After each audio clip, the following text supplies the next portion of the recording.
Paris, July 3, 1971. A man lies still in a bathtub, the air heavy with silence. The story given to the world is simple. A rock star has died of heart failure. But the story never felt complete. No autopsy, no photographs, no certainty, only questions, only shadows.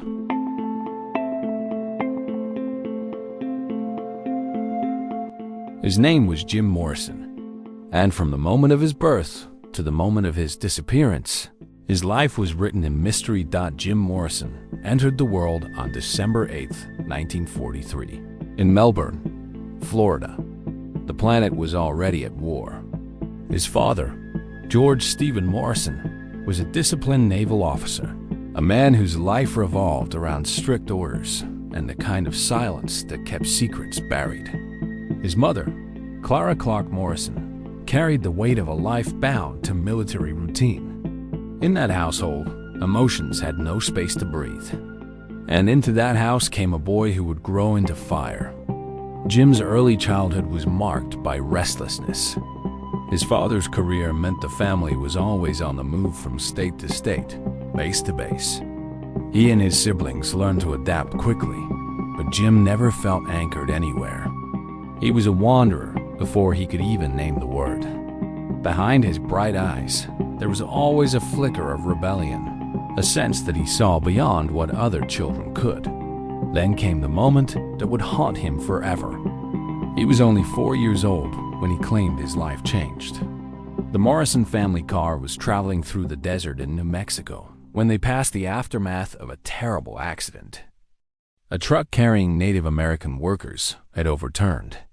The road was littered with bodies, blood staining the dust, groans of the dying heavy in the air. Young Jim stared out the window, transfixed, silent. Later, he would say that as he looked upon that scene, he felt the spirits of the injured, perhaps even the dead, pass into him, filling him, inhabiting him, whispering through him. He described it not as a memory, but as a possession. Those souls, he said, never left him. They were his companions, his ghosts, his curse. The story might sound like the invention of a child, but Jim carried it into adulthood, repeating it in poems, interviews, and drunken conversations. Whether it truly happened or not no longer mattered. It became the myth of Jim Morrison's life, the root of his belief that he was a vessel for forces beyond himself. His teenage years were turbulent. He devoured literature with an appetite that alarmed his teachers. He buried himself in the writings of philosophers and poets, Nietzsche, Rimbaud, Blake, Kerouac, Ginsberg. While his classmates memorized dates and formulas, Jim filled notebooks with strange verses, sketches, and lines of prophecy. His mind was not a student's mind. It was the mind of a seeker, a mystic trapped in a boy's body. Yet at home, life was suffocating. His father's stern hand, his mother's quiet submission, the atmosphere of control, Jim rejected it all. He did not want to be a soldier. He did not want to inherit discipline or duty. He wanted chaos, freedom, visions. Eventually, he cut himself off entirely. Later, when asked about his family, Jim would say they were dead. He killed them symbolically, erasing them from his story, severing every tie. To him, being born again meant burning bridges behind him. By the time he entered UCLA in the early 1960s, Jim was already a drifter in spirit. He chose film studies, not because he cared about Hollywood technique, but because he was obsessed with imagining how light and shadow could tell truths that words could not. His classmates found him strange. He was thin, restless, scribbling constantly. Professors dismissed him as lazy, erratic, and unreliable. Yet the few who watched his experimental films sensed something more: fragmented visions of apocalypse, broken voices, haunting scenes. He wasn't trying to entertain. He was trying to disturb. During those years, Jim's descent into altered states deepened. He experimented with LSD, mescaline, alcohol, not as party tricks, but as rituals. He believed the mind could travel, the doors could be opened into unseen worlds. Every drug, every drunken night, every trance was another step in his personal mythology. The shaman of the modern age, the poet who burned to break reality itself. After UCLA, he drifted to Venice Beach. He was gaunt, hungry, and often broke. He slept on rooftops, carried notebooks instead of food, and spent his days wandering the shoreline. The ocean became his cathedral, the crashing waves his chorus. He scribbled constantly, filling pages with poems about snakes, death, sex, fire, and apocalypse. He was becoming Jim Morrison, the prophet of darkness, long before anyone heard his name. And then destiny intervened. On the rooftop of an old Venice apartment, he reconnected with a fellow UCLA student, Ray Manzarek. Ray was the opposite of Jim. Disciplined, educated in classical piano, steady where Jim was fired. When Jim shyly shared some of his poetry, Ray froze. He heard more than words. He heard a prophecy. He asked Jim to sing. Jim, hesitant at first, let the verses roll from his throat, a deep, booming voice that seemed too large for his thin frame. It was hypnotic, commanding, and otherworldly. Ray later said it was like hearing a storm break open. That moment sealed their bond. Ray knew that Jim's words needed music, and Jim knew that Ray's music could carry his words into eternity. Soon, guitarist Robbie Krieger and drummer John Deansmore joined them. The four became The Doors. The name itself was chosen with purpose.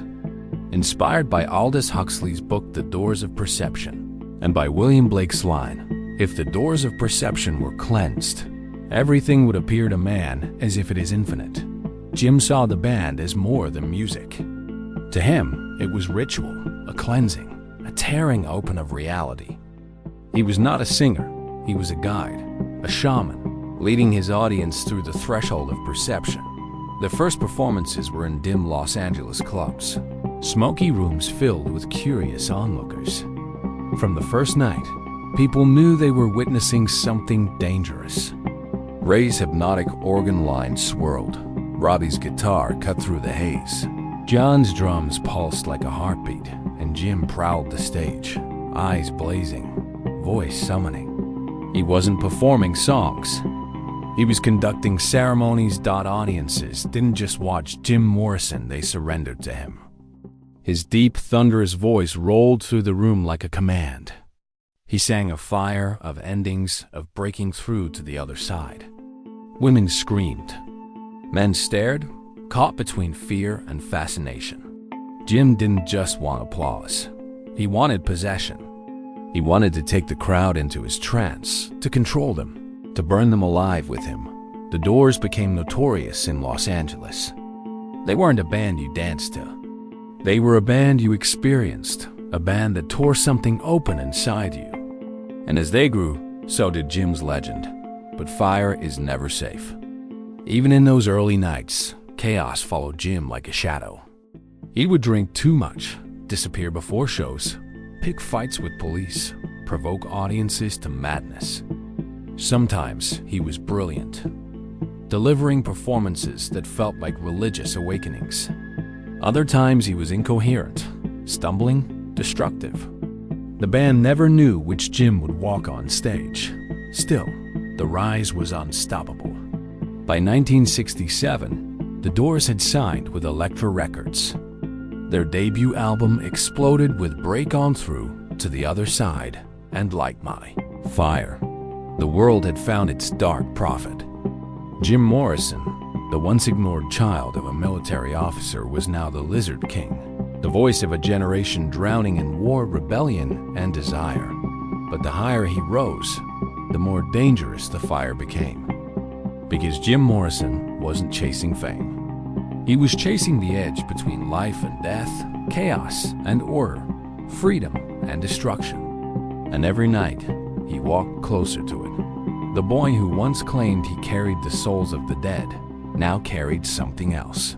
The weight of millions who followed him into the darkness. And the darkness was only just beginning. success arrived like a tidal wave, and the Doors were swept into its undertow. Their self-titled debut album was released in January 1967, and it hit the music world like a revelation. Break On Through, To the Other Side, was a manifesto, a call to arms, an invitation to step into forbidden realms. But it was Light My Fire that ignited the charts, climbing to #1 and turning the band into instant legends. Suddenly, Jim Morrison was everywhere. His face, sharp jawline, piercing eyes, wild mane of hair, appeared on magazine covers. Photographers followed him like shadows. The press called him the erotic politician, a man whose mere presence seemed to disturb and seduce simultaneously. Women saw danger and wanted it. Men saw rebellion and envied it. But fame never sat easily on Jim. To him, being a rock star was never the goal. He wanted to be a poet, a visionary, a truth-teller. The stage was his ritual ground, not his spotlight. Yet now he was trapped inside the machinery of celebrity, dragged from city to city, forced to perform again and again. The more the world adored him, the more he resisted, the more he drank, the more he tried to escape through excess. Still, on stage, he was unstoppable. When the Doors performed The End, their 11-minute odyssey of Oedipal visions and apocalyptic despair, Jim became a mad prophet. His voice dipped into whispers, soared into screams, turned soft, then violent. Audiences were hypnotized, caught in his spell. Some felt liberated. Others felt terrified. But no one ever left untouched. One infamous night in 1967, the Doors appeared on The Ed Sullivan Show. The producers demanded that Jim change a lyric in Light My Fire. Instead of singing Girl, we couldn't get much higher. They wanted him to replace the word higher to avoid references to drugs. Jim nodded, agreed, then walked onto the stage and sang it exactly as written. His deep voice rolled across the nation. Girl, we couldn't get much higher. The producers were furious. The band was banned from the show forever. Jim just smiled. For him, it was never about pleasing anyone. It was about truth, defiance, and fire. But rebellion came with a price. The more the Doors toured, the more volatile Jim became. He drank heavily before shows, sometimes downing entire bottles of whiskey. He taunted the audience, mocked the police, and collapsed on stage. At one concert in New Haven, Connecticut, in 1967, Jim was arrested mid-performance. The story was pure Morrison. Backstage before the show, he'd been caught making out with a girl in a shower by a police officer who maced him in the face. Furious, Jim stormed onto the stage, recounted the entire incident to the audience, and called the police pigs. Within minutes, he was dragged off stage and arrested in front of thousands. That night marked the beginning of Jim's war with authority. From then on, police and promoters eyed him with suspicion. He was not just a rock star anymore, he was a threat, a symbol of chaos. Parents feared him. Politicians despised him. But for the young and the restless, he became a god. Behind the scenes, Jim was spiraling. He surrounded himself with alcohol, women, and drugs. His longtime girlfriend, Pamela Corson, both adored and destroyed him. Their relationship was a storm, passionate, violent, toxic, and unbreakable. They fought, screamed, disappeared on each other, but always came back together. Pam fed his addictions, shared his darkness, and sometimes dragged him deeper into it. To Jim, she was his cosmic partner, his mirror in the fire. The more chaotic his personal life became, the more the Doors' music seemed to reflect it. Albums like Strange Days and Waiting for the Sun captured both brilliance and instability. Songs like People Are Strange, When the Music's Over, and 5 to 1 revealed Jim's obsessions with alienation, endings, and rebellion. His lyrics weren't just songs. They were warnings, visions, confessions. And yet, even as his mind cracked, his legend grew. By 1969, Jim Morrison was no longer just a man. He was the Lizard King, a self-proclaimed creature of myth, a shaman leading his followers into forbidden realms. He said it himself, "I am the Lizard King. I can do anything." But even kings fall. The infamous Miami concert in March 1969 marked the beginning of Jim's downfall. The Doors were scheduled to perform at the Dinner Key Auditorium. Jim arrived late, drunk, and already agitated. On stage, he rambled, cursed, and taunted the audience. He raged against America, against the police, against the illusion of entertainment.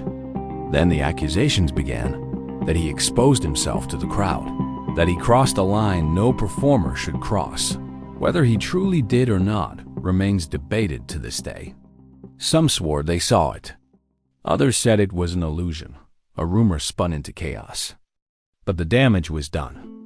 Jim Morrison was charged with lewd and lascivious behavior, indecent exposure, and public profanity. Overnight, he became not just a rock star, but a criminal. The trial dragged on for years, hanging over his head like a curse. Concerts were canceled. Promoters refused to book the Doors. The band's reputation darkened. For Jim, it was a turning point. The stage, once his temple, now felt like a prison. The fire that once liberated him now burned him alive. By 1970, Jim was barely recognizable.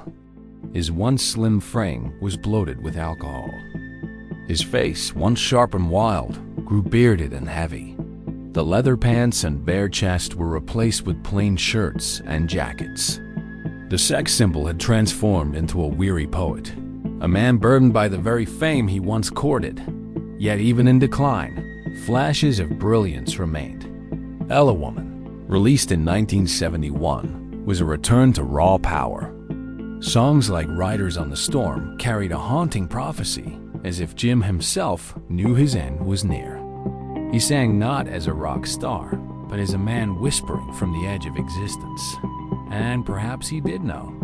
He often spoke of death, of leaving, of disappearing. Friends recalled him saying he didn't expect to live past 30. He joked about faking his death, about escaping the machinery of fame and starting over in secrecy. By spring of 1971, Jim and Pamela Corson moved to Paris. He told friends he wanted to focus on writing, to escape the chaos of Los Angeles, and to live quietly. He walked the streets, wrote poems, visited cafes, and tried to find peace. To strangers, he looked like another wandering expatriate, not the infamous Lizard King. But Jim Morrison was not a man destined for peace. On July 3, 1971, Pamela claimed she found him dead in their apartment's bathtub. The official story said heart failure, but no autopsy was ever performed. No photographs were taken. His body was sealed away quickly, buried in Père Lachaise Cemetery, and then came the whispers that Jim had overdosed on heroin, that he had staged his death, that he was seen alive in Morocco, in New York, in Oregon. The mystery began the moment the story ended. Jim Morrison was 27 years old. Another soul claimed by the cursed 27 Club. But was he really gone? Paris in the summer of 1971 was a city steeped in art, poetry, and secrecy. For Jim Morrison, it was meant to be an escape from the chaos of America, from the trials, the press, the police, and the endless cycle of fame. He rented a small apartment with Pamela Corson at 17 Rue Beautreillis, tucked away in the Marais district. On the outside, it looked ordinary. Inside, it became the final stage for one of rock's most enduring mysteries. Jim spent his last months wandering the narrow streets of Paris. Locals recall seeing him sit at cafes, scribbling poems into battered notebooks. He visited Père Lachaise Cemetery, where he admired the graves of poets like Baudelaire and Apollinaire. Sometimes he walked along the Seine at night, lost in thought, the city lights reflecting in his eyes. Friends who visited said he looked older than his years, heavier, weary, but also strangely content. as if he had finally slowed down enough to breathe. Pamela later said that Jim was trying to live quietly. He had stopped performing, stopped chasing the spotlight. He listened to records, read books, and dreamed of publishing his poetry. Yet beneath the calm, there was still turbulence. He drank heavily, used drugs occasionally, and fought with Pamela often. Their love remained a storm, even in exile. Then came the morning of July 3, 1971. Pamela's account became the only account that became the official story. She claimed Jim had complained of feeling unwell the night before. He coughed, wheezed, and struggled to breathe. Around dawn, she said, she found him in the bathtub motionless, pale, gone. The French authorities arrived. They ruled the death as heart failure. No autopsy was performed. No photographs of the body were taken. His coffin was sealed quickly. Within days, Jim Morrison was buried quietly at Père Lachaise Cemetery. The world only learned of his death days later. Newspapers carried the headline, "Jim Morrison dead at 27." Fans wept, stunned. Another icon, gone at the same cursed age as Brian Jones, Jimi Hendrix, and Janis Joplin. The 27 Club had claimed its next victim, but almost immediately, questions arose. Why was no autopsy performed? Why did the French authorities accept heart failure as the cause without investigation? Why did Pamela's story shift in details over time? Why was everything rushed? The coffin sealed, the burial arranged, the press notified only after it was all done. Whispers spread like wildfire. Some said Jim had died not of heart failure, but of a heroin overdose. He had been drinking heavily that night, and heroin, especially when inhaled or snorted, could have stopped his heart instantly. Some claimed he didn't die in his apartment at all, but in the bathroom of the Rock Roll Circus, a Paris nightclub. According to this version, the club owners panicked, fearing scandal, and had his body quietly moved back to Rue Beautreillis. Others went further. They insisted Jim hadn't died at all. That the entire story was staged was that he had faked his death to escape the prison of fame. After all, he had often spoken of disappearing, of leaving the rock world behind. He admired poets who vanished into legend. Friends recalled him joking about buying a ticket to Africa, about reinventing himself in secret. And then came the sightings. Over the years, people claimed to see Jim Morrison alive. In the mountains of Oregon, in the streets of New York, in Morocco, in small towns across America. Always older, bearded, but unmistakable. None of the sightings were proven, but each one added fuel to the fire. Pamela Corson herself never gave clarity. She told conflicting stories, sometimes hinting at heroin, other times swearing it was heart failure. She never spoke publicly in detail. 3 years later, in 1974, Pamela herself died of a heroin overdose at the age of 27, the same age as Jim. She took whatever truth she knew with her. Jim Morrison's grave at Père Lachaise became a shrine. Fans from around the world traveled to Paris, leaving flowers, poems, bottles of whiskey, even hallucinogens at his tomb. The cemetery authorities grew frustrated with the chaos, but nothing could stop the flow of pilgrims. Even today, decades later, the grave remains one of the most visited in the world, but the mystery lingers. Did Jim Morrison truly die that morning in Paris, or did the Lizard King simply shed his skin and slip into another life?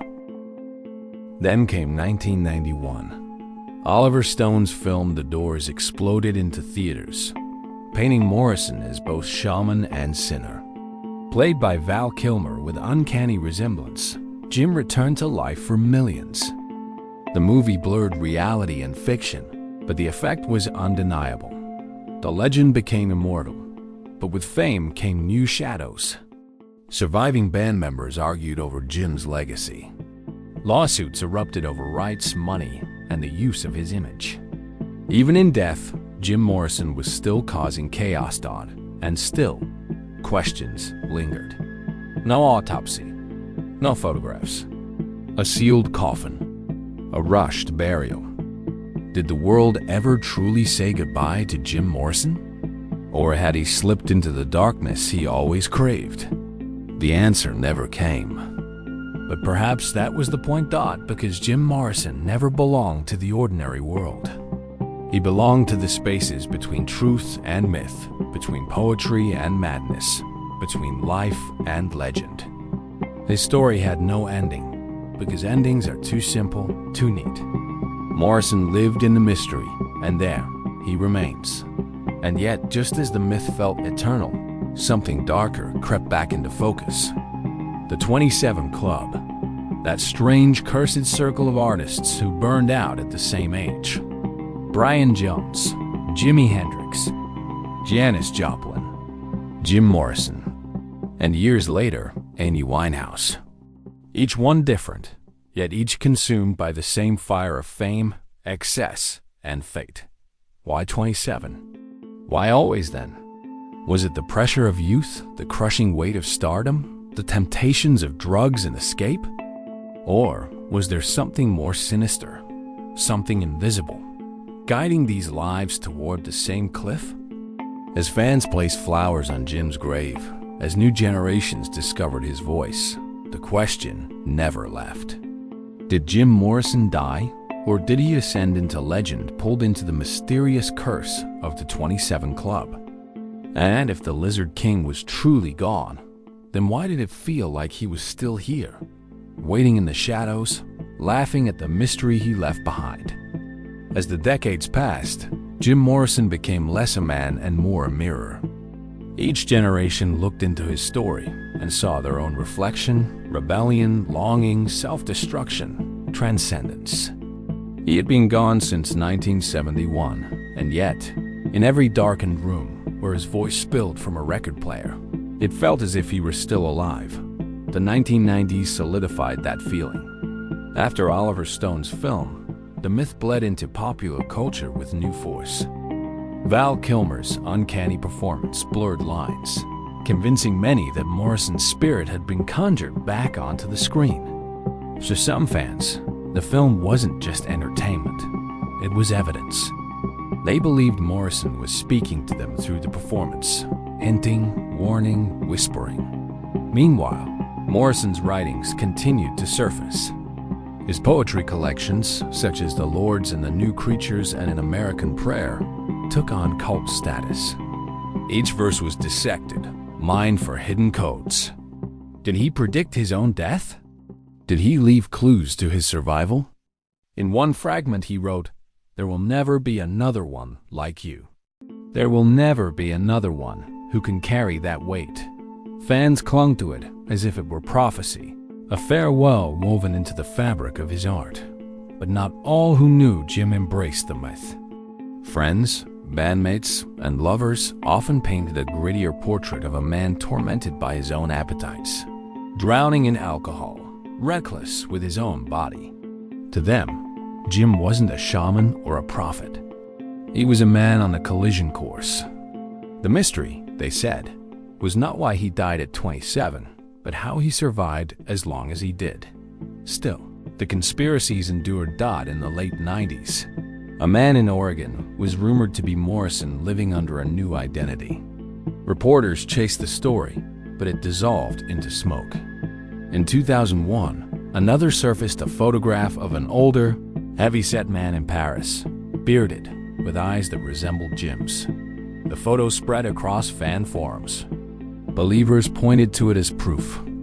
Skeptics dismissed it as coincidence. But the conversation never ended. Even academics couldn't resist the mystery. Literary scholars began to study Morrison not only as a rock star, but as a serious poet. They traced his influences on Rimbaud, Blake, Nietzsche, Kerouac, and argued that Jim's persona was a conscious performance, a mask he wore to provoke, to challenge, to transcend. If that mask became too heavy, was it any wonder he might have wanted to shed it permanently in Paris in 1971? And then there is Plachaise. To visit Morrison's grave is to walk into a theater of shadows. The air is heavy with incense, smoke, and whispers. Pilgrims from every corner of the world gather there, carrying flowers, guitars, journals. They leave notes that say, "Jim, I found your voice in my darkest hour." Some even read poetry aloud, as if speaking to a ghost that lingers just beyond reach. The grave itself has changed form, many times vandalized, restored, watched by guards, abandoned again. The bust stolen in the 1980s was never recovered. Today, a simple headstone bears the Greek inscription chosen by his father, Kata tong daimana itoi. It translates loosely to true to his own spirit. Some interpret it as defiance, others as a riddle. Perhaps both, and still, the shadow of the 27 Club grows larger with time. Amy Winehouse's death in 2011 reopened the wound. Once again, the same age, the same curse. Journalists wrote of Morrison in the same breath as Hendrix, Joplin, Winehouse artists whose flames burned too bright, too fast, too soon. Was the number simply coincidence, or was there something hidden in the stars, written in fate? The truth is that Jim Morrison remains unsolved. If he died in Paris in 1971, then his story is one of tragedy. A man consumed by his own excess, buried before he could find peace. If he lived beyond that date, then his story is one of escaping a man clever enough to trick the world, shedding his skin like the lizard king he claimed to be. But either way, what matters is what he left behind. A voice that could sound like thunder one moment and a whisper the next. Words that cut like knives, then floated like smoke. Performances that felt less like concerts and more like rituals. Morrison understood something most artists never do. That death itself can be an art. That mystery can outlive flesh. And perhaps that was his final act. To turn his life and his death into a riddle no one could solve. Because somewhere, in the long echo of a Doors song, in the silence between verses, Jim Morrison still lingers, watching, waiting, smiling at the game he left behind. And the question he leaves us with is one we may never answer. Did Jim Morrison truly die in Paris at 27? Or did he simply walk into the shadows and never return? Jim Morrison's story is not simply one of music, nor only one of tragedy. It is the collision of fire and shadow, of brilliance and destruction. He lived like a storm never still, always dangerous, leaving wreckage and wandering wherever he passed.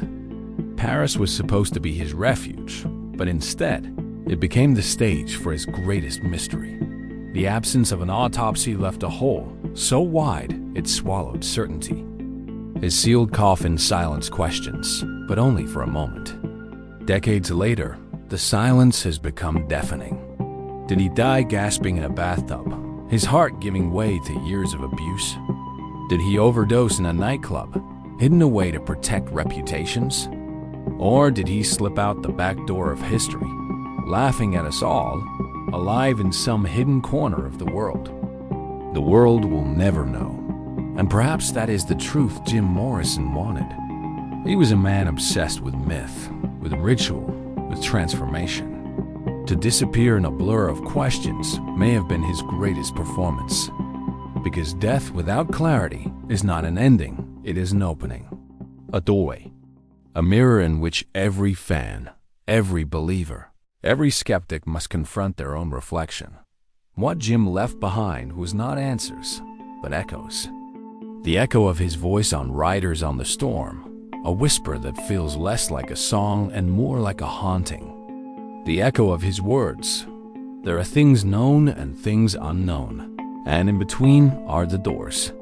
The echo of footsteps through Plachaise, where strangers gather, whispering to a tombstone that cannot answer back.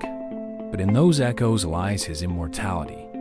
He may have been only 27, but Jim Morrison did not belong to the ordinary march of years. He belonged to legend, to the fever dream of a generation, to the shadows where truth dissolves into myth. He is not simply remembered, he is sought after, chased, believed in, worshipped on, and maybe that was the plan all along. To make himself eternal, not in flesh, but in mystery. To leave us wondering, even now, did the Lizard King truly die? Or did he simply slip into another skin, another life, another place we'll never see? The grave in Paris says he is gone. The music says he is eternal. The whispers say he is still alive. And so, the story of Jim Morrison does not end. It lingers, like smoke curling in the dark, like a shadow at the edge of vision, like a secret waiting to be discovered. Because legends do not die. They transform. And Jim Morrison, the Lizard King, remains one of the most haunting mysteries of our time. But his story is only one part of a larger, darker puzzle. A curse that claimed Hendrix, Joplin, Jones, Morrison, and many more. The curse of the 27 Club. What invisible hand keeps guiding stars into the same abyss? What unseen force writes their fate at the very same age? Coincidence, or something far more sinister? That is a mystery for another night.